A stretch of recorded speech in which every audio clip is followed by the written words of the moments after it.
you talk about struggling with yourself in the comics. Most recently, Jughead was kind of identified as asexual. Yeah, I'm glad you brought it up. Is that something that you're going to explore on the show? Well, first off, I don't think it's. I personally would love to see that exploration, but I'm just the actor. At the end of the day, to say that that's my job or my duty is probably a misunderstanding of the writer's role and the director's role and the producer's role. Like, if I was in full creative charge of this character, it would, you know, things obviously would be different. Things obviously would go a certain way, but it seems to me that they're not going to explore that angle, and I think because to me that's kind of unfortunate, to be quite honest.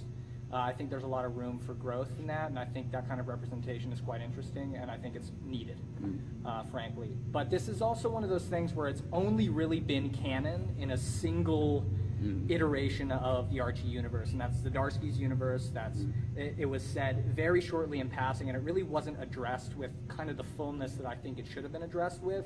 And unfortunately, you know, it has garnered, you know, unfortunately for the other representations of Jughead, it has garnered much of the attention on his character.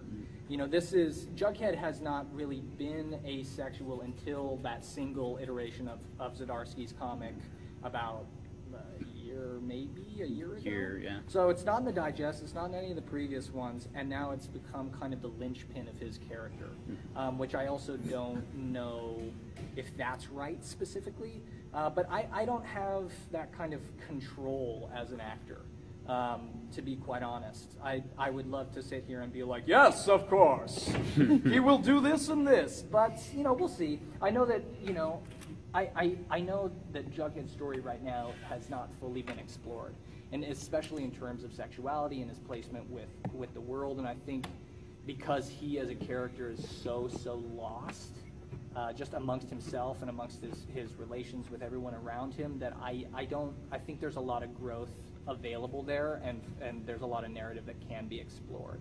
But I really think if you want the answer to this question, you should point it at some of the creative leads on this show, because I think that would be a little more poignant. You guys would be able to get better answers.